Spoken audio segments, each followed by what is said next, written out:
ሰላም ጤና ይስጥልኝ። ዛሬ አማኑኤል ኃይለ ነኝ። አዲስ አበባን ቪዚት ያደረኩ ነው የሚገኘው። ከልደታ መነሻዬን አድርጌ በሜክሲኮ አድርጌ በካሳንቺስ 22 ጎላጎላ አካባቢ ደርሻለሁ። አዲስ አበባ እጅግ በጣም ታምራለች። የዓለምን የአፍሪካን ትኩረት እየሳበች የምትገኝ ድንቅ ከተማ አዲስ አበባ እንደ ስሟ ውብ ሆናለች። ሰላምና ጤናን በያላችሁበት ተመኘው። አዲስ አበባን ቪዚት ማድረግ እጅግ በጣም ደስ ይላል። ውበቷ እየጎለበተ እያደገ መጥቷል። ሰላማችሁ ይብዛልኝ። ፀሐይ ስትጠልቅ አዲስ አበባ አትተኛም። ይልቁንም በሺህ በሚቆጠሩ መብራቶቿ እንደ አዲስ ትለብሳለችም። እኔ ተጓዡ ጋዜጠኛ አማኑኤል ኃይለ ነኝ። ዛሬ አዲስ አበባን ዞር ዞር ብዬ እየተመለከትኩ ነው። ዛሬ ማታ ጎዳናዎቿን ስቃኝ በከተማዋ የመንገድ ደረጃ በዘመናዊ መብራቶቿና በምሽቷ ውበት ተደመምኩኝ። ይቺ ከተማ የዘመናዊነትና የባህል ውህደቷን በምሽት ድባብ ውስጥ ስታንጸባርቅ መመልከት እጅግ የሚያስደስት ነው። የዚህ ሁሉ የውበት ድምር ውጤት አሁን ዓለም አቀፍ ቲክቶከሮችና የዩቲዩብ ኮንተንት ክሬተሮች አይናቸውን ወደ አዲስ አበባና ኢትዮጵያ እያደረጉ ነው።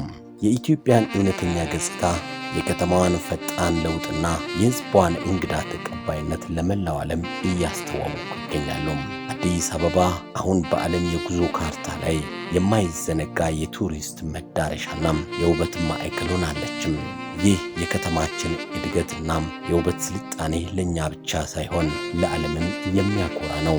ውድ የቻናሌ ቤተሰቦች አዲስ አበባ በምሽት ማማሯን ትቀጥላለች። እናንተስ የከተማችንን ይህንን የማታ ገጽታ እንዴት ታዩታላችሁ? አስተያየታችሁን ኮሜንት ላይ አስቀምጡልኝ። ከወደዳችሁት ደግሞ ላይክ ማድረጋችሁንም አትርሱ። እኔ ተጓዡ ጋዜጠኛ ነኝ። ጉዞዬን ቀጥያለሁ። የአዲስ አበባ ውበት፣ የከተማዋ ትንፋሽና የኔ ጉዞ ምን ይመስላል? አዲስ አበባ የብዙዎች መዳረሻ፣ የሁሉ አሻራ ያረፈባት ድንቅ ከተማ። ዛሬ የከተማዋን ምት በልቤ እያዳመጥኩ በውበቷ እየተማረኩ ከልደታ ተነሳው። ጉዞዬ በሜክሲኮ በኩል ሲያልፍ የከተማዋን ሕይወት የሚናገረው የትራፊክ እንቅስቃሴን፣ የሰዎች ብርታትና የልማት ድምፅ እንደ አዲስ ተሰማኝ። ለጋር ስደርስ የታሪክ ቅርስነቷ፣ መስቀል አደባባይን ሲያልፍ ደግሞ የከተማዋ ልብ የሆነው ሰፊው ቦታ የነጻነቴን ስሜት ለግሷል። ካሳንቺስን ተሻግሬ ኡራኤልና 22 ስደርስ የዘመናዊነትና የባህል ውህደት በየመንገዱ ዳር በግልጽ ይነበባል። የከተማዋ መልክዓ ምድር፣ የሕዝቦቿ ጥበብና የሰዎች መተሳሰብ ሲደመር አዲስ አበባ የምትሰጠው ውበት ከቀን ወደ ቀን የሚለወጥ እየጠራና እየደመቀ የሚሄድ ታላቅ ስነ ጥበብ ነው። እያንዳንዱ የአዲስ አበባ ጥግ የራሱ የሆነ ታሪክ፣ የራሱ የሆነ ትንፋሽ አለው። አዲስ አበባ የሺህ ህልሞች መናገሻ። ዛሬ በከተማዋ ጎዳናዎች ስንሸራሸር የልደታን ታሪካዊ ድባብ አልፌ የሜክሲኮን የከተማ ምት አዳምጫለሁ። ለጋር የያዘችው የትላንት ትውስታም ከመስቀል አደባባይ የነጻነት ስሜት ጋር ተቀላቅለው ካሳንቺስ ኡራኤልና 22 ላይ ስደርስ ዘመናዊነቷንና ውበቷን የአዲስ አበባ ፊታችንን እንመለከታለን።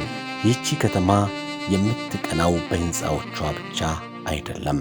የምትደምቀው በሰዎቿ ብርታት፣ በጉልበቷና በየቀኑ በምትፈጥረው የውበት ቅንጅት ነው። ዛሬም በአዲስ አበባ ውበት ተደምሜያለሁ።